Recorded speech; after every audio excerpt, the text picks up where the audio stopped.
right, good morning. So there's a quick survey up for you to take. I thought this would be fun. That the source is not accurate. That's left over from last week's quiz.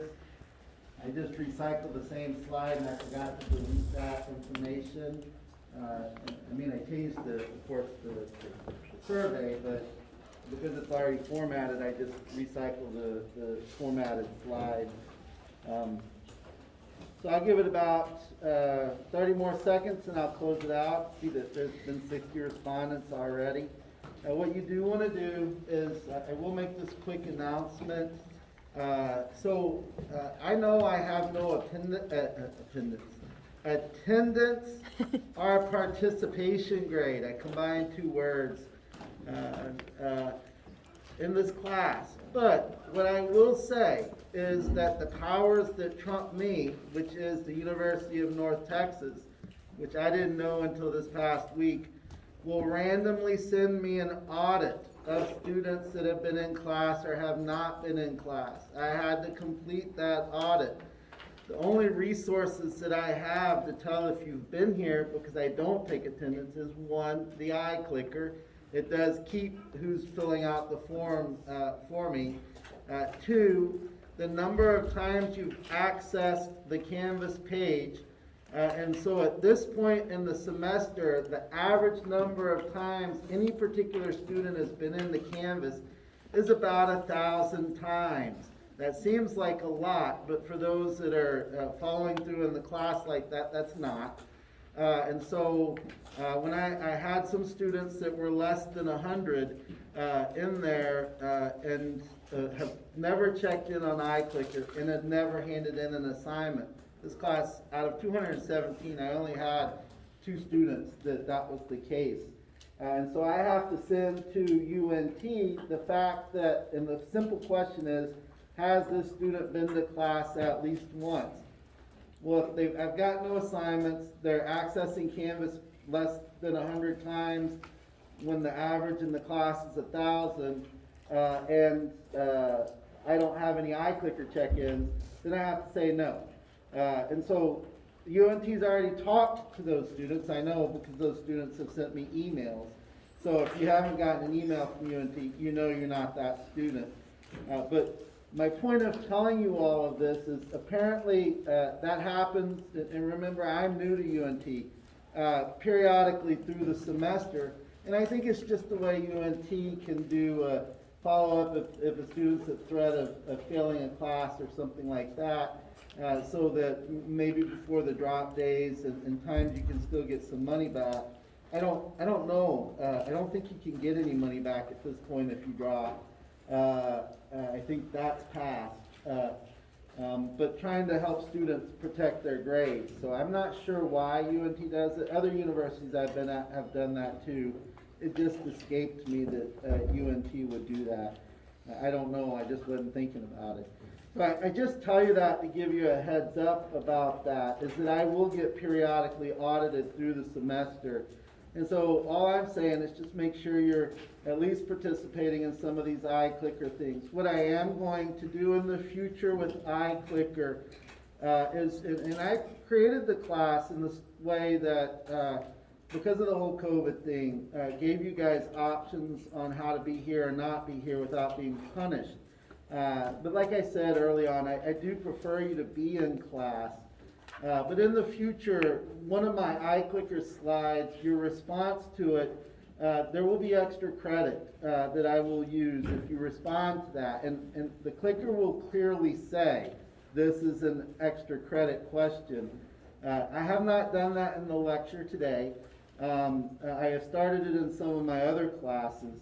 It's just important to make sure you're logged into the iClicker. Again, I do not take attendance and I do not have a participation grade.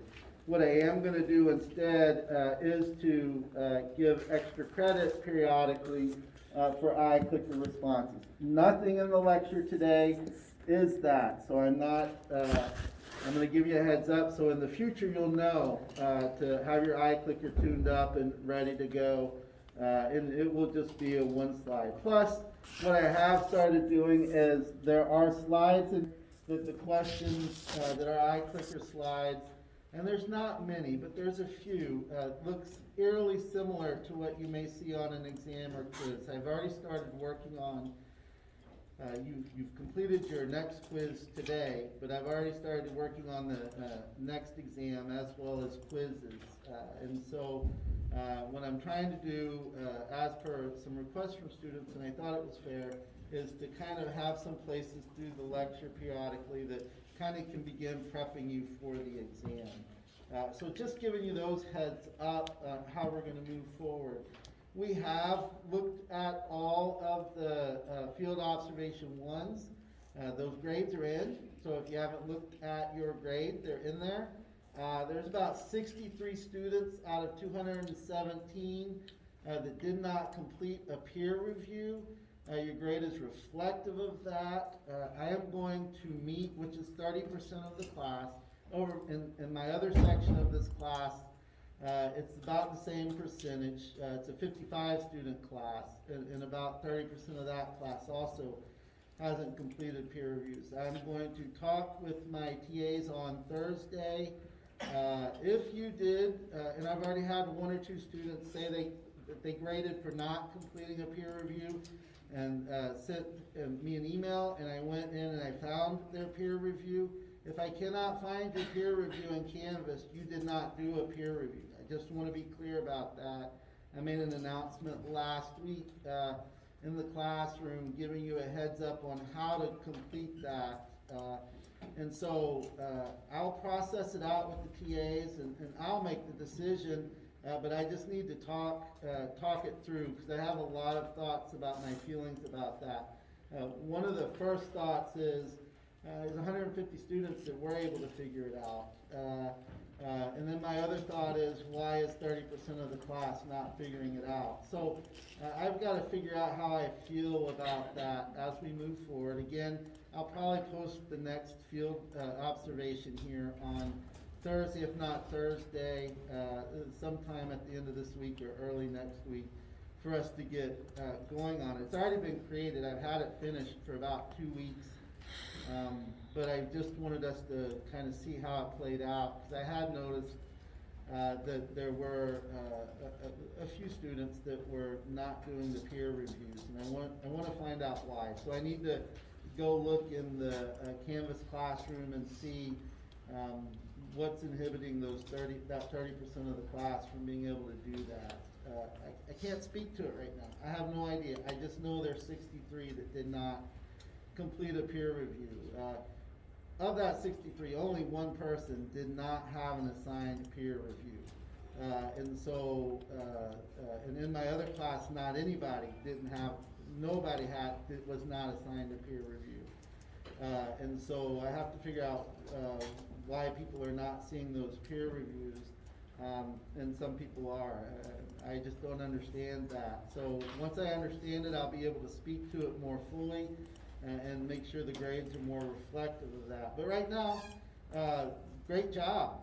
In general, the peer reviews and the field observations are very well done. There was a particular peer review that sticks out in my head where the person actually kind of began breaking down some of the components of the persons, and had used, I guess, the edit function in Word, and actually added a little comments and stuff like that. And I was like, wow, that's pretty thorough. I was pretty impressed with the peer review. So for the most part, I want to just applaud you guys. Good job, excellent. For what I was able to see, played out exactly how I thought it was. Some people commented, hey, I appreciated, there was a couple of people that focused just on women, and so the reviewer said, I appreciated you just focusing on women. I might not have looked at these.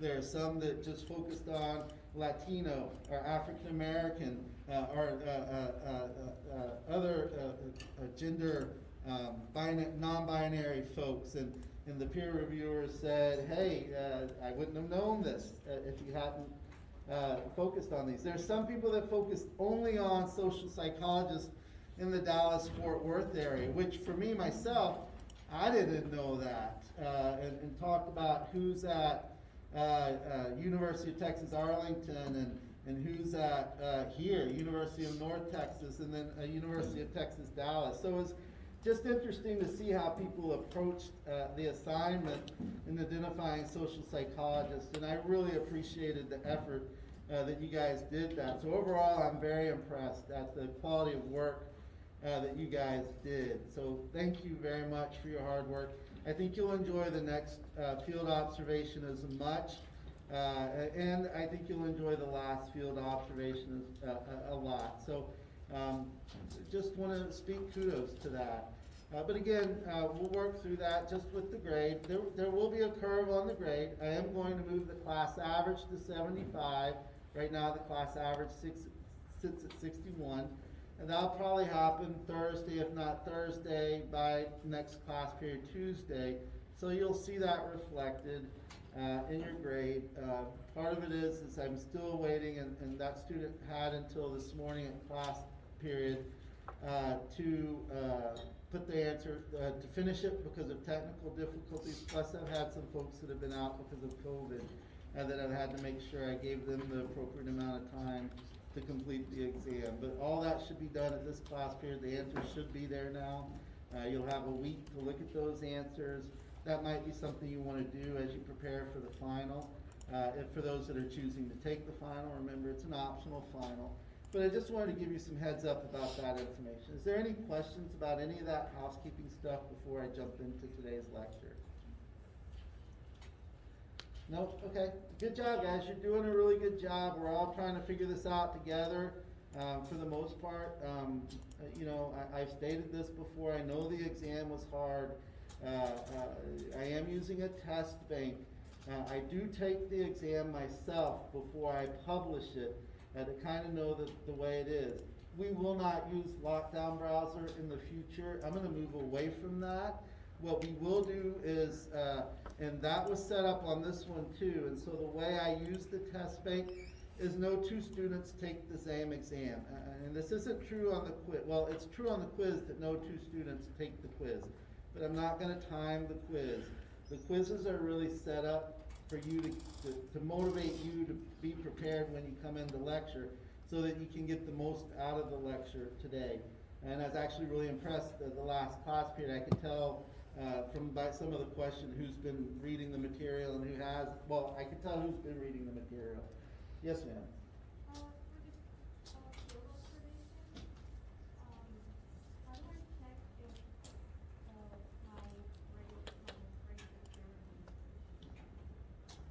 So the field observation's out of 20 points. If you got somewhere around 20 points, you completed the peer review. If you got somewhere around 10 points, then you did not complete a peer review. Most everybody got an 8, 9, or 10. 8, 9, and 10 were the grades for the field observation. And then it was just a matter of whether you did it or didn't do it in terms of the 10 points for the peer review. And that's explained in the syllabus. Yes, ma'am. Yes, sir. Hold on, let me get up there. I know I have a hard time hearing. Yes, sir.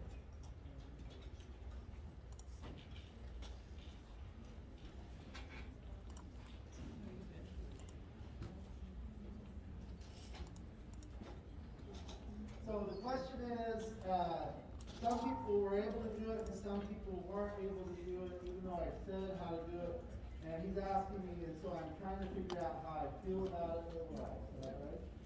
Yeah, that's exactly right. So by how I feel about it is why is 30% of the class not being able to do it when 60%, it's actually 29% didn't do it and 61% is able to do it. And I've got to figure out what that obstacle is.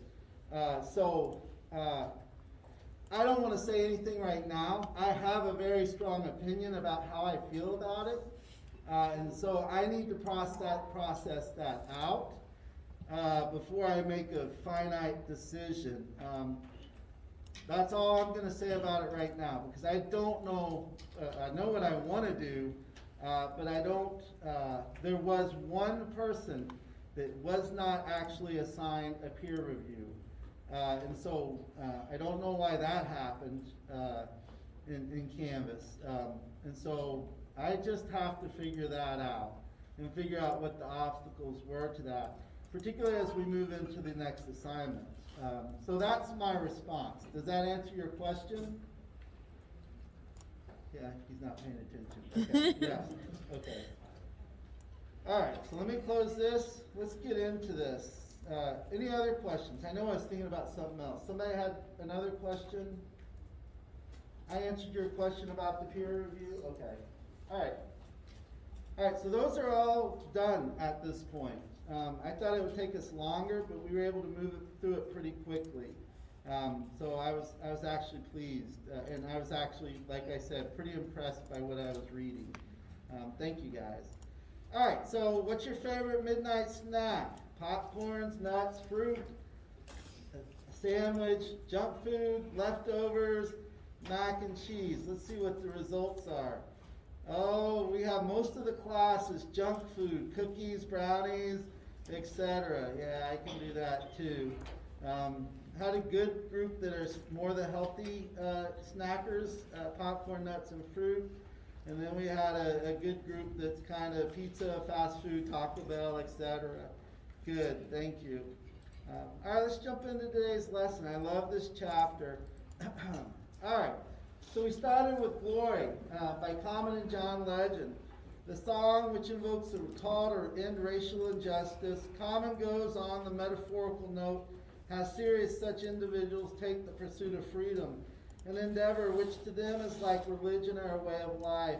And the zeal is fueled not only by a desire to live better in the here and now, but also in the memory of those who once again died for the cause, and the cause is equal rights, civil rights, or as a victim of racial discrimination. John Legend is speaking to the chorus. This is the glory that he perceives forthcoming. All things considered, what the titular glory more poignantly represents is black people achieving full equal rights status in the United States. And it's very much made in some things I read about it.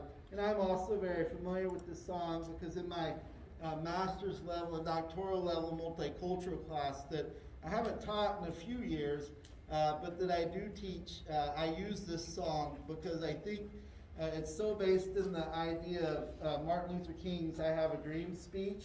There's so many of the themes from that speech that are in this song, as well as kind of the old gospel choir kind of singing, and that is the glory part of this song. And so this song really, I think, is very appropriate. It was probably one of the easier songs for me to come up for the chapter that we're going to talk about. We'll go over the learning objectives here in a few minutes, and I'll talk to you about how the learning objectives are important, particularly as we move forward to this class and helping you be prepared for the next exams. And then we'll do the chapter 5. We'll get through as much of it as we can. Again, a very robust chapter. I just think that is this textbook. I'm really kind of getting the feel of this textbook now, and I just think it's giving us a lot of information. With that said, each chapter from the test bank I use has 189 questions. Each chapter has 189 questions from the test bank I use. Each chapter alone. And so, like I said, no two students have the same quiz or the exams. Oh, that's what I was saying. And that's why I'm not going to use lockdown browser anymore, is because that reduces the chance of people calling their friends and saying the answer to 2 is B. Your 2 is not the same 2 somebody else had. And so I have received 2 emails about this last quiz and some challenges about the question. I will do a statistical analysis on every quiz as I've done all to this point. And any quiz question that more than half the class misses will get thrown out, like on the first quiz, and I will adjust the grades at that point. But when you send me a specific question about question number 3 or 7, I can't tell which question it was. The way Canvas does it is it asks, and it's about 13 students get plumped into any one question. And so you can see how many questions, out of 189, 13 students answered any one question. With 217 students, you can see how many questions are on a quiz. Now, this is why being in a study group is really good, because this is the same test bank I use for the exams. And so if you get multiple people in a study group and you've got multiple quizzes to study from, you're going to have the same exact questions from the quizzes on your exams. And so that's going to be a very robust place, a study tool, particularly if you can get multiple students studying together. And I do know there's a few people doing that in this class already. And so my point of that is with that, and I will go back to the timer on the test, not the quizzes, the test. We'll have a timer on it. The average amount of time it took a student to finish the test in this class was 35 minutes. And there was somebody that took 10 hours, but I also know that's because their computer locked up and they could not see the test, and the test was still live even though they couldn't see it. And so they sat there for quite a bit of time. I know I've had a conversation with them already. And to them, it showed the test wasn't there, but to the test, it showed it was still up. But you think about it, that does skew the rate higher. So people are finishing the test in less than 30 minutes on average. So that's about how long it takes. So I'll probably put for 55 questions about an hour and 15-minute time limit on the test. So you'll have plenty of time to complete it, double what you probably need. But it will have a timer, and again, it will be random questions from the test bank. So the questions are still going to be difficult because it is still the test bank. I am going to pay attention to that a little bit. I'm going to try to pare that down a little bit. That's what I've started working on. I've started looking through, I've had a lot of conversations, I'd probably say 20 conversations about the questions on the exam. I'm not here to trick you. I'm here to help you achieve your goal. If you made an A in other classes, there's no reason to think you shouldn't make an A in this class. I'm on your side, but you're going to earn everything you get in this class. There's nothing that's going to be given to you. So that is just my philosophy. And so, like I said, I'll make the adjustment on the test grade. And I'm not here to trick you or to deceive you or anything like that. Honesty is my most important. It's something I value highly. And so, like I said, just about the audit, UNT is going to randomly send me audits, and I have to answer that. It's a requirement of my job. And so there are things I have to do that supersede the power I have in the classroom. So any questions about anything I've said? I know I kind of rambled there a little bit. All right, let's get into the lecture. All right, here's our learning objectives. And so I put this in here. So as we go through the lecture, use these learning objectives to help you answer the important concepts from this chapter, which in turn are likely to be the concepts you will be tested on. These learning objectives come right from the book. So this is what the person who created the test book said, or the test bank says, the author of the textbook, is important for you to have out of the textbook. These are the concepts that they want you to know from the textbook. Stated another way, if you are reading the chapters ahead of the class period I lecture on, you have a broad understanding of the concepts. The first time you read through, you kind of just get this broad understanding of what was in the chapter. It's hard to point out any particular idea or topic because there is so much. With the learning objectives as well as the lecture, I help you fine-tune and hone in. This is the second or third time you're seeing that information. And what the research shows is the more you see the information, the more you remember it. And so I'm helping you hone in and focus. I am still going to do a review, but I also think that if I do a review constantly throughout the lectures, then this is going to prime you. We learned about that word last class period, priming. This is going to prime you for the information that you need to know.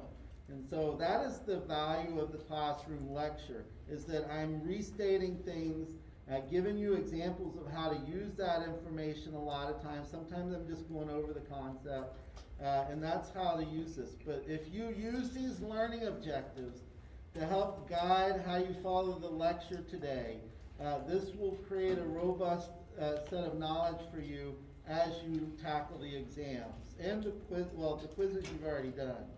So that's 2 times you've seen the information. You read it before class, you've taken a quiz before class, and now I'm going to lecture on it. And then I put a study in here that supports all this information for those that are doubters, so you can go look what the research says about learn before a lecture, a strategy that improves learning outcomes in a large, and this is a large class. This was a large biology class, but this is a large, and we're sort of an introductory to psychology class. And so the research is there. And then I just stated the results here for those that didn't want to go look at the research. So here's our learning objectives. We're going to define and distinguish the concepts of stereotyping, prejudice, and discrimination. We're going to explain what is meant by modern and implicit racism, and we're going to explain how each is measured empirically. We're going to talk about recent psychological findings regarding the process of interracial perceptions and interactions. Sometimes these are just 1 or 2 slides that we're going to do these things from. We're going to discuss the role of ambivalent sexism and double standards when it comes to understanding discrimination based on gender. We're going to talk about the implication of beyond racism and sexism, age, weight, sexuality, and intersectionality. So basically what they're saying is this chapter mostly focuses on racism and sexism. But we're also going to talk about ageism, weight, sizeism, sexism, and then how some of all these intersect. Like if a person is a member of multi-categories, like if they're African American, overweight, gay, non-binary, male. How does that play out in their flowing through society? And that was just a random demographics I used. We're going to discuss what it's like to be stigmatized. We're going to explain the stereotype threat and the impact it has on people, particularly, and there's a nice example of this on exams and the impact it's had on standardized testing and why standardized testing has changed. We're going to explain the different ways in which stereotypes form. We're going to describe the human tendencies towards social categorization, dehumanization, and the formation of in and out group distinctions. And then we're going to explain how prejudice differs from stereotyping. And then again, there's the Robbers Cave study, which is a very interesting study. And Robbers Cave happened up in Oklahoma, not too far from here. Anybody familiar with the Robbers Cave area of Oklahoma? No, not really. It's not far from here. And so that's just today. So those are the 8 learning objectives we hope to accomplish in the next, I got about 45 minutes to go. So I'm going to go quick. Please ask questions as you have them. But I am going to kind of move quick this morning because I would like to cover as much information as possible. I have so many case studies that I could share. I'm going to try to refrain from it. I get excited about this information. This is so far one of my favorite chapters that I read from this textbook. Chapter 5, Stereotypes, Prejudice, and Discrimination. The nature of the problem. A sample of stories from the news today illustrates both the progress and the persistent challenges regarding stereotype, prejudice, and discrimination in contemporary life. We are alive at a time that's very robust in the terms of civil actions going on around discrimination and just prejudice that exists. It's different nowadays, and we'll talk about that as we go through the chapter. How is it different? But anybody that watched any news in the last year knows how exciting a time this is in terms of progress, in terms of kind of breaking down the structures that are in place, the institutional discrimination and racism that exists. And the challenges that go with that is not easy. Change does not come easy. This Stereotypes and prejudice and discrimination. So the chapter started, I thought this was a very neat way of starting the chapter. The arc of the moral universe may bend towards justice, but is indeed a long arc. This is a quote popularized by Martin Luther King Jr. in the 1960s. It proved so inspirational to Barack Obama, the previous, or two presidents ago, that when he was president of the United States, he had it woven into the carpet in the Oval Office at the White House. Within that quote lives not only the optimism for further progress concerning civil rights and intergroup relations, but also the recognition of what a slow, inconsistent, and sometimes tragic march it has been toward that brighter future. To better understand and improve our diverse world, to help the march towards progress accelerate in the right direction, it is critically important to understand the complexity and causes of stereotypes, prejudice, and discrimination that is the primary goal of this chapter. If you've read the chapter, you know that that is right out of the chapter. So we start, and what they wanted to do is they wanted to point out that this is not only a United States problem. This exists across many countries, and they chose to look at the harassment of Jews in other countries being on the rise as an example of how this harassment and racism, discrimination, prejudice exists throughout the world. And so this is a quick analysis they did, and this is the harassment levels, and this is the years, and you can see it feels pretty high. The book was published in 2017. That's why that study, although it's interesting because I am seeing research from 2019. So I think edition 10 was published in 2017, and when they updated it, they brought some new studies from 2019 in, but a lot of the stuff that's in here is from 2017. So let's define what we're talking about. And these are going to be important terms for you to know. Racism. Racism is a prejudice and discrimination based on a person's racial background or institutional and cultural practices that promote the domination of one racial group over another. So just an editorial comment is I would have used the term and, but again, I'm bringing this right out of the textbook. Prejudice and discrimination based on a person's racial background and institutional and cultural practices that promote the domination of one racial group over another. Again, the test bank is coming out of the test book. The test bank comes from the textbook, so use the textbook's definition, what you see right here. At the individual level, racism and sexism are forms of prejudice and discrimination based on a person's racial or gender background. At the institutional level and cultural level, racism and sexism involve practices that promote the domination of one racial group or a gender over another. You know, one of the things I realized I didn't realize I did, is in preparing for this, and I actually did a presentation at University of Texas with my daughter. She invited me to come speak to, it's the Camp Texas group on microaggressions, and I went and spoke on microaggressions. But I didn't realize I have in my own language of microaggression, and I learned that kind of preparing for this presentation. I'm a little ahead of myself. But I use the term, hey guys, good morning guys. That is a term I use all the time. And I didn't realize it was a sexist term. And it was a microaggression. And so just in preparing for this presentation, I learned that even I have to train some of my language. I've done these presentations and been teaching this stuff for over 20 years, even to professional organizations. And I still have some microaggressions in my language. So that was an interesting discovery for me as I went through this.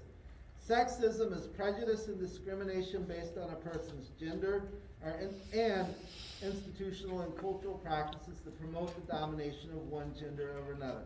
That's where I'm going with the hey guys. I'm promoting maleness over femaleness, and I didn't realize I was doing that. It was a nice little learning experience for me. And I have to say, it doesn't sting when I learn things like that. I'm like, ouch, I didn't want to do that. I don't want to be that guy that is being microaggressive.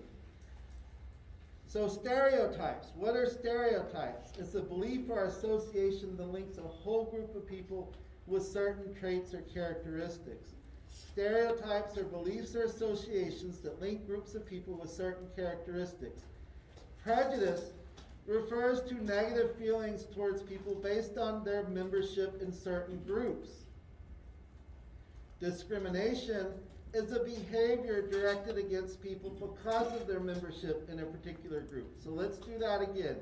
So stereotypes is a belief or association that links a whole group of people with certain traits or characteristics.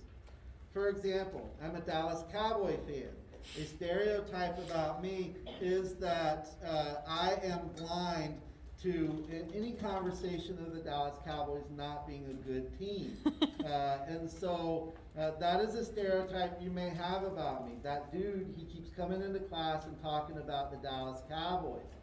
He's just like all the other Cowboys fans.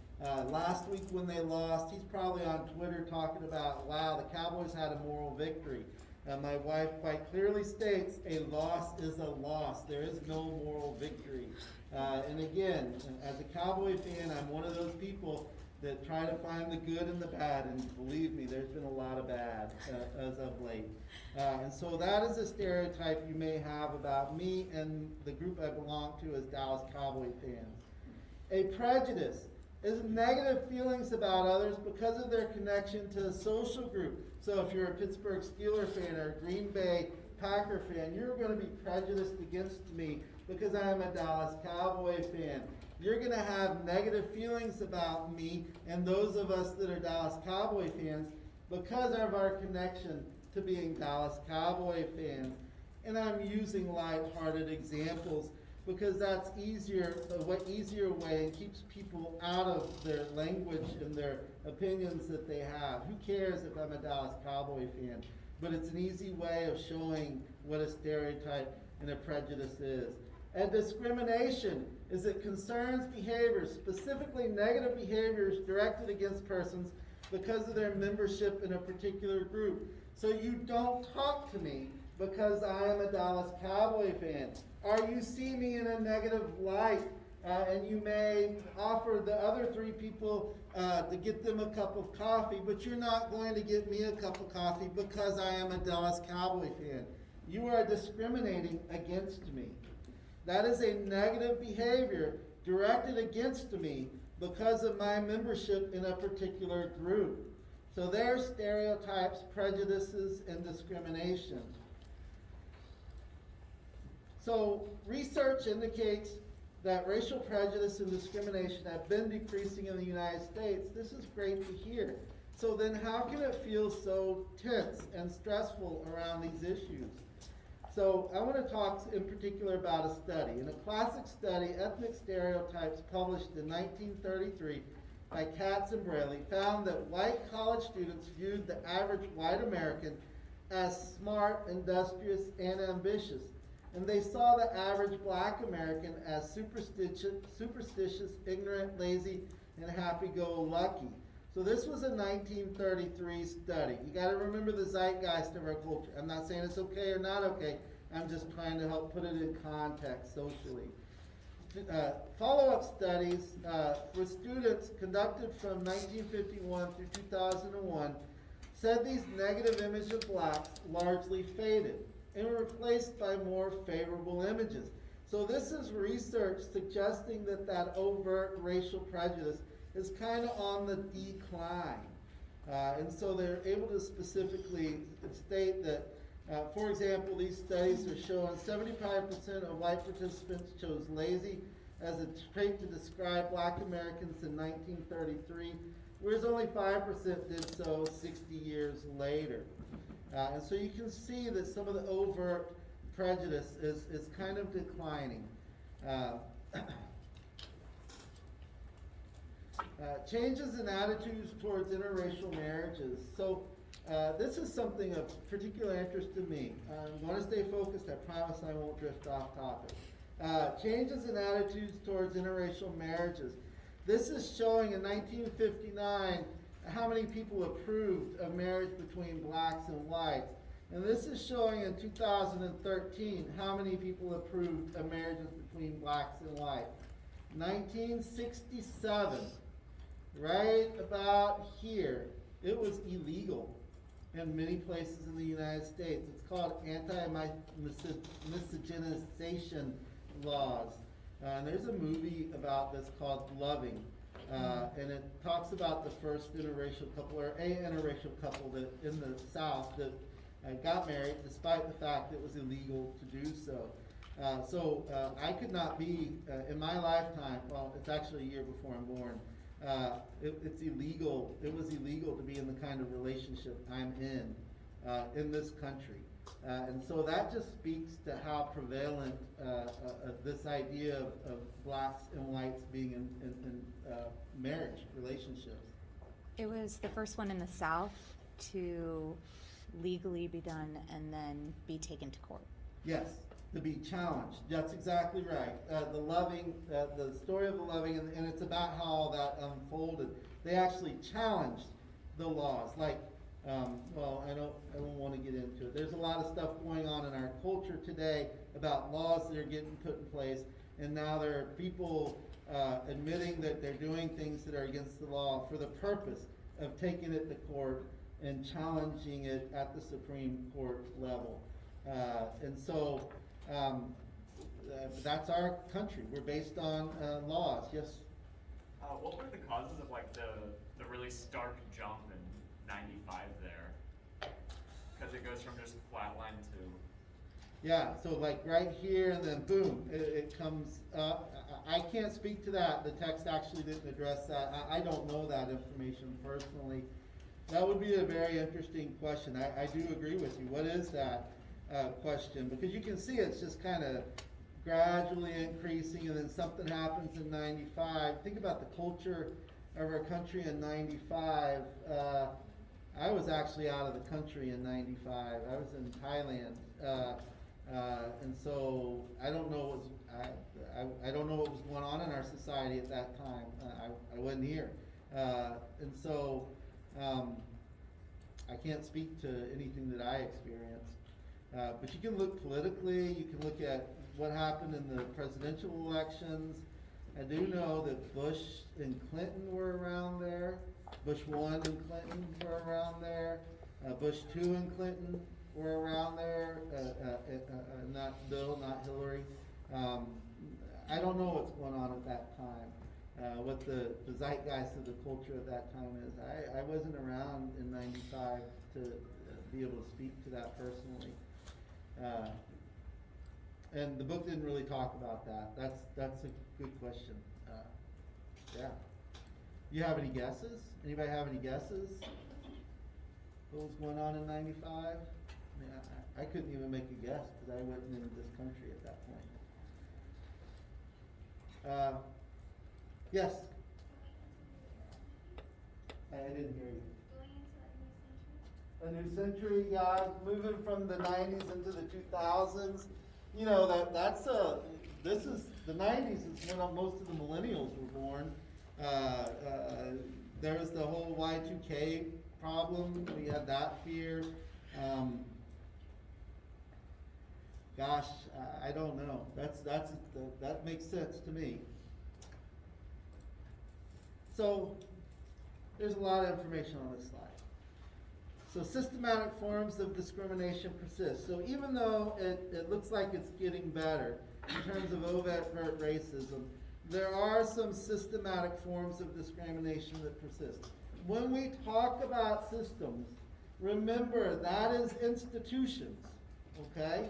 And so you hear this concept of institutional racism, discrimination, and prejudice. So any system that's created to persist discrimination is called institutional. This is not what the book says. This is what I say from my experience from this. So there are legitimate reasons both to celebrate racial progress and acknowledge that racism remains a fact of life and is by no means limited merely to the actions of some fringe individuals or groups. And as we will see in the following section, right out of the textbook, it exists in ways that escape the recognition of most people. And so this talks about a couple of studies, data from archival analysis, surveys, and even experiments in which other variables are held constant, continue to show how African Americans and Hispanic individuals suffer in comparison to white Americans in housing, employment, salaries, incarceration rates, education, and a host of other important quality of life variables. When renting houses from Airbnb, the renters were 16% less likely to accept folks who had distinctly African American names than from identical applications to rent the same house from people with distinctly white names. And then white applicants with a felony drug conviction were more likely to get invited for a job interview than an equally qualified black man with no criminal record. So pay attention to that. Someone with a felony drug conviction is being invited for an interview because they are perceived to be a better candidate than an African American man that has no such criminal record. So this is how some of the systematic forms of discrimination persist. Here's an example. They used some teachers, and they gave teachers a scenario. In this scenario, they described a student, and it was an ambiguous, they gave the same scenario. And in one scenario, they used a Caucasian-based name. In another scenario, they used, I gotta make sure I'm telling you this right, a name that sounded black or African American. Deshaun versus Greg. Deshaun, yeah, there you go. And so what they found is that the first infraction, the first time the kid acted up in the scenario, the teachers kind of had the same amount of feeling about the kid. Then the second time the kid acted up, if the kid was perceived to be white, again, about the same amount of concern. But if the kid was perceived to have Deshaun as the name, they felt troubled about the child. And so you can see this is also how it plays out in disciplinary action. They're more likely to punish. Basically what this research shows is that they're more likely to come down harder on the students that's perceived to be black or African American. Yeah, here it is, Darnell or Deshaun versus Jake or Gregory. And what the research found is that no racial bias in teachers' judgments after the first infraction existed, but that is, they reported being equally troubled and recommended equal punishments whether the boy seemed black or white. And then that would suggest no implicit racism here. But after the second infraction, a different story emerges. The teachers reported being more troubled and recommended more severe discipline after the second round of misbehavior if the child was black rather than white. So here's some other studies that looks at implicit racism. And this is a key term to remember as we begin to move into this idea. And I thought this book did a nice job, and I'm jumping a little ahead. Old-fashioned racism versus modern racism. And so implicit racism is an important term as you think about old-fashioned. That's more the overt racism that exists, and that falls in the old-fashioned racism category. And so one of the things they've done, excuse me,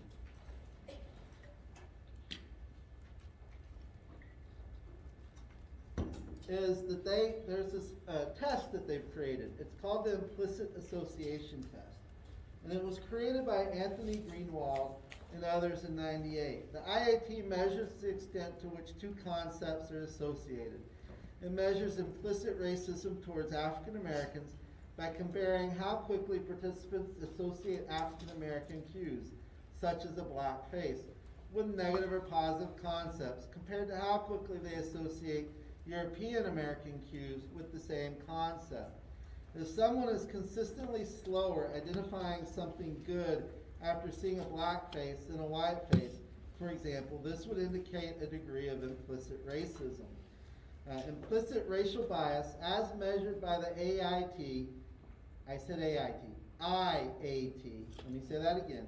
As measured by the IAT, has been found between groups around the world and even among children as young as 3 and 4 years of age. An interesting point is that bias revealed on explicit measures tend to decline with age. Presumably because as children get older, they learn the inappropriateness of these attitudes, but levels of implicit bias tend to remain more stable. Scholars and people more generally have been fascinated by the prospect of being able to detect and measure bias that influences our judgments and behaviors, but that remain outside our awareness and control. And this IAT has been so popular that between October of '98 and 2019, about 24 million IATs were completed. So 98 is not too far from that 95 time period. So there's something going on in our culture because they're doing a lot of research with this implicit racism kind of thing. And a particularly disturbing and growing set of findings concern that significant racial biases, and this is troublesome, that doctors and other healthcare providers show in how they perceive, interact with, and prescribe treatments for members of stereotyped groups. You know, in my current job, I see this to be true also. And it's a sad fact, and there's a research study there.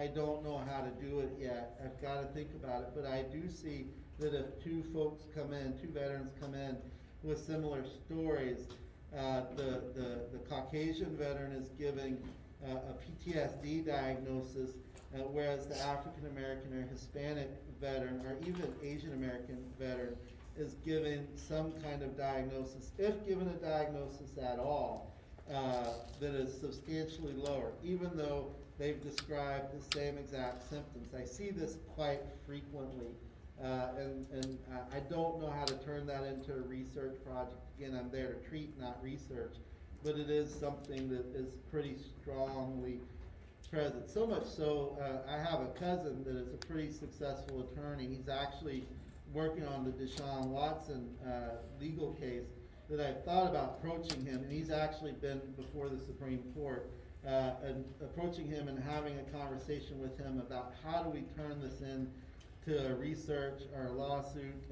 or something like that, not for my benefit, but just to challenge, again, like I said, sometimes lawsuits are brought up just to challenge laws. And that's what he does. That's why he's been to the Supreme Court. And so it seems this is concerning because this is doctors, somebody that we're supposed to see as do no harm first. All right. So what they did in the book is that they showed a picture, an image of two African American females, and they talk about this African American female picture.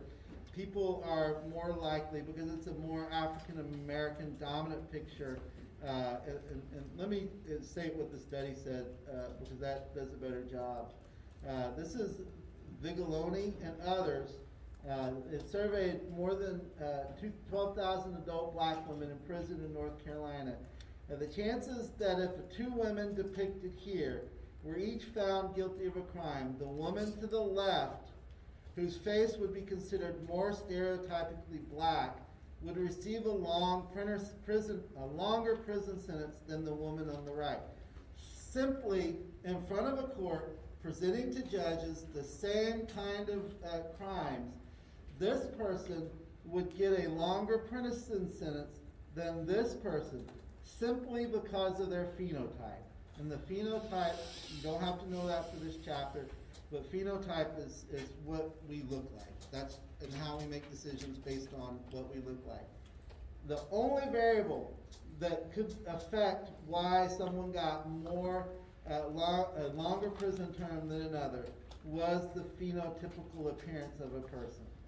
So that's important to remember. This is playing out in our courts, it's playing out in our medical system, it plays out in our society in general. So the book talked about forms of racism. Old-fashioned racism is the blatant, explicit, and unmistakable. Modern racism is a form of prejudice that surfaces in subtle ways when it's safe, socially acceptable, and easy to rationalize. And there's a couple of studies they talk about how modern racism plays out. Students at a high school basketball game in New Jersey chant racial slurs, build the wall to taunt the opposing team, which is mostly comprised of African American and Latino players. Bananas are thrown at a mostly black high school football team in a game in Ohio. Racist chants are so frequent and oppressive at soccer games internationally that there's actually a whole Wikipedia page dedicated to this issue that you could scroll through for hours. This is right out of the textbooks. Officials are fighting a never-ending battle to try to convince fans to stop this practice. And so that's kind of the way modern racism plays out. You also have this concept of aversive racism. This is racism that concerns the ambivalence between fair-minded attitudes and the belief on one hand and unconscious and unrecognized prejudicial feelings and beliefs on the other. And so they talk about folks that are aversive racists as being their proponents. They'll go to the marches, they'll be there, but then when they're kind of talking to their friends and stuff like that, they may say things or do things that are not racially inclusive. And so when people ask if you're racist, you have to think racist is not an on or off thing. There's degrees of racism, right? And it's really hard to grow up in a country that uses a way of categorizing people based on race that has no biological basis, that is completely a social construct, for us to not have some degree of racism within ourselves. And even as you move into the ethically diverse groups, there is racism within those groups. There's inner racism that exists within the group and across groups. This country is so much founded on categorizing resources and limiting access to those resources based on race. It's really hard for anybody that grows up in the United States to have some degree of racism in there. And again, like I said, I use this microaggressive term that I didn't realize I was using. Hey guys, and it explicits a sexism, gender bias as I use that. I've got to move away from that. And so, and I've been trained in this. I've done special topics. I've studied with the top leaders in the field on race. I've gone to the multicultural conference by the APA. This is a topic, anybody that's taken the gender diversity class, I've had conversations with Daryl Wing Sue and his brother, Thomas Parham, all the folks that are known for this field. My point of that is it's hard to not have some form of this. And then let me explain what microaggressions are. Microaggressions are subtle but hurtful forms of discrimination that are experienced frequently by members of targeted group. For example, hey guys, if that can be a term that's sensitive to certain people, particularly if you're non-binary. And it's not a term that I meant to do. Oftentimes microaggression can be subconscious, but it also can be a conscious level thing. What would you say is the difference between microaggression and modern racism? Modern racism that's a good question. A microaggression is an overt act, right? So microaggression is some act I am doing, where modern racism is an implicit thought. So there might not be any particular thing that you're doing in the modern racism other than avoiding parts of town because you perceive that part of town being a dominant population. And so you avoid that. It's limiting your interaction with folks that you identify as some different phenotype. Whereas a microaggression are things that, like saying, hey guys, it's not necessarily an intentional thing, but it still is an act that can be harmful. And sometimes microaggressions are intentional, but I would say that overt versus implicit description would probably be a key way to tell the difference between modern racism and microaggressions. You can have both. You can be a racist that is using a modern racist that uses microaggressions. So I think I see what what you're asking, is that perhaps they're not always mutually exclusive, and they can, and maybe a modern racist uses microaggressions as a way to kind of play out their modern racism. And maybe modern racism exists in microaggressions. So they may not be so uniquely separate as I think the kind of concept you're getting at. But what I would say is the key difference, at least as we know the terms, is modern racism is more of an implicit than an explicit kind of thing, and microaggressions are more an overt, explicit behavior more than an implicit. It can have housed in it implicit racism. Does that, I know that sounds like it muddies up the water, but I think that's the best I can do in terms of differentiating those two. Does that kind of help? Yeah, that makes sense. Okay, all right.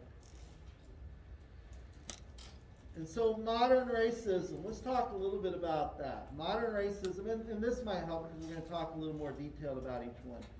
Modern racism, as racial prejudice has not disappeared, it has mutated. Today, racism manifests itself in numerous ways.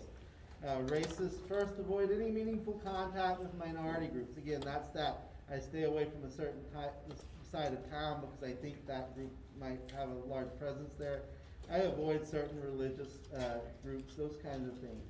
Second, practicing racial discrimination when the circumstances allow, like going to a basketball game and yelling "build the wall" when the other team is predominantly Hispanic. Third, rather than criticizing a minority group, those with racist beliefs will attack a policy or action and use that as an outlet for their attitudes. There's a lot of examples of this, particularly going on in laws that are being created nowadays, and how people are taking sides on those laws. And if you look on which side of the laws, there becomes a large understanding of this is more of a racist, a gender, a non-binary, women's rights kind of issue than it is any really particular law or policy. But that is how modern racism plays out nowadays. And fourth, making a distinction between groups in terms of their values, valuing one group over another in the things they do in particular. So this is modern racism at its core. And I've explained, this is right out of the textbook, the little speaker notes pieces, but for the sake of time, I'm not going to go over those. But if you downloaded the presentations, you can see the speaker notes. So aversive racists generally believe in equality, but unconsciously harbor racial prejudice. I do think I need to read the description here because this is a hard concept to understand. Let me get here. Aversive racists sympathize with victims of past injustice. They support principles of racial equality and genuinely regard themselves as non-prejudiced.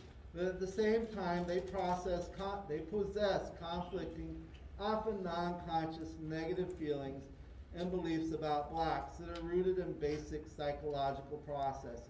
I apologize about when I misread something. My glasses are fogging up as I read, and so I can't always see the words and guess at them. That promote racial bias. Aversive racist reactions typically involve discomfort, anxiety, or fear. That is, why they find blacks aversive, they find any suggestion that they might be prejudiced aversive as well. In addition, in some instances, aversive racism can reflect the expressions of more positive feelings towards blacks than towards whites. I want to make this statement, and I want you to not take it, I want you to look deeply into this.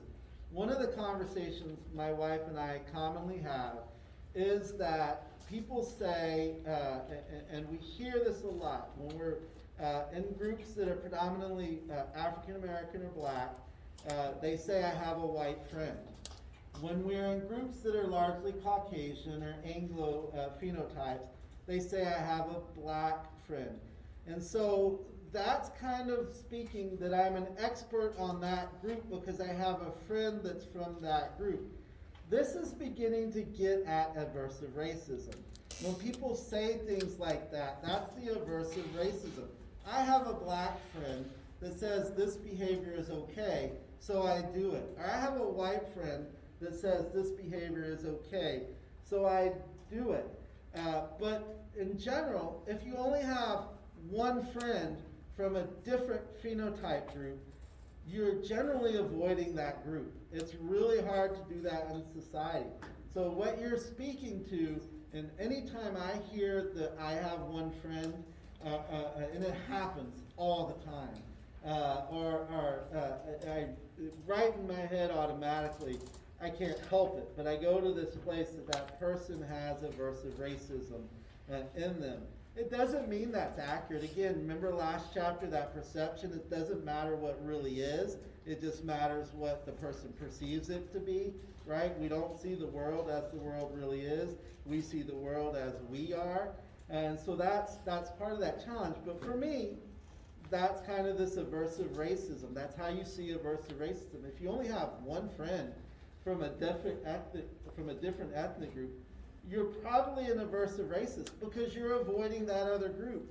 And it's really hard in the society to avoid other groups. So you're doing it subconsciously on purpose, or maybe consciously on purpose. I'm gonna answer her, and then you're, yes ma'am. So would an example of that be like if, for instance, you say, I support laws to protect people from immigration, but then whenever someone speaks English and then they can't pronounce words as much, you think they're dumber? Yes, that's exactly the right example. So what she did was ask, would this be a good example? I support laws that support immigration, right? But when the person speaks broken English or has a hard time with English, you think they're less intelligent. That's aversive racism right there. That's exactly right. That was your point, right? Yeah, yes ma'am. Can social context also not affect what you were just saying? For an Yeah. example, communication about what is considered appropriate or not between two people is dependent on their relationship to one another. We use the term friend Yeah. very loosely here in the United States, Yes. where elsewhere we would consider most people that Americans call friends acquaintances. Great. So if you don't feel like you have closeness enough to be able to say, hey, I don't think this is appropriate, like with a coworker or friend, or specifically they say things when in a social setting that you feel like the outsider, can that not also influence that meta-analysis of the information you have with that friend? Absolutely, and again, I think that's very important to remember. So think about this book as we've gone through the chapters, that perception, social perception. And this would go in, this is social psychology, and the social psychology is the study of the individual in a social context. And so when we're in social context, what's happening there is very important. And then you take into this idea of perception. It's not really what's happening, it's what you perceive that's happening that can then define it. And then you add this whole concept. So we've got onions, if you're a Shrek fan, it's onions. And so you've got onions because there's multiple layers, right? And so now you have this whole concept, so we have this perception of how we're perceiving the situation. And now you add this whole construct of making decisions based on societal groups, and those groups are represented by placing people into them based on the way they look. That has no biological basis. Now, there's some ethnic and cultural influences that do help differentiate these groups a little bit better, but basically these groups exist purely out of the fact that we look different. And so one of the things I've found is I've lived overseas and lived in different places, and as I've worked on college and universities and mostly graduate student housing, is that people come together, as well as military folks, people come together out of commonality of situation. And so you start, this whole kind of racial stuff does exist because it's such a large part of our culture. But you get people interacting more in these groups, the commonality of experience, and pay less attention to the phenotype kind of stuff, as well as the cultural and ethnic stuff, and that becomes potlucks and things like that, where everybody's kind of showing food is one of the greatest ways to kind of understand. This is why I love Anthony Bourdain, and amazed and such a big fan is that he goes to all the, anybody in here know who Anthony Bourdain is? Okay, so some good people. You can see my bias? I'm biased to that. And so, because he talks about what the food does and the cultural connections you can have over food. And I found that true to be in my life, if you want to interact with people that identify differently or have phenotypical differences, have a potluck. And you really get to kind of know people, and it breaks down some of those societal barriers, and you'll really realize that we're all more similar than we are different, but then there are some things that are put in place that really require us or ask us to go to our sides, if you will. Yeah, I said I wasn't going to go off track, but so racial microaggressions. So we've talked about modern racism. Here's what racial microaggressions look like. And one of the things in some of the research I've done is multiracial, biracial people often hear the term, what are you? What are you? What are you? When you talk to somebody, and I can find myself saying this too, but I say it, I feel I say it in a more informed way. You speak English so well. I have to tell you, one of my early experiences, and this will be the last story, in counseling, is I had a woman that phenotypically was Asian American. She came into my office. This is early. I think I'm actually still in training. I'm still in pre-doctoral internship. And she come in, I identified her as Asian American, the phenotype. Well, she was adopted by a Caucasian family from China. She grew up in a Caucasian family. She lived in a Caucasian neighborhood. She went to Caucasian schools. She identified herself as a Caucasian. I, because of her appearance, because of her phenotype, in the therapy session, identified her as Asian American. And I did some of my early therapy techniques based on that.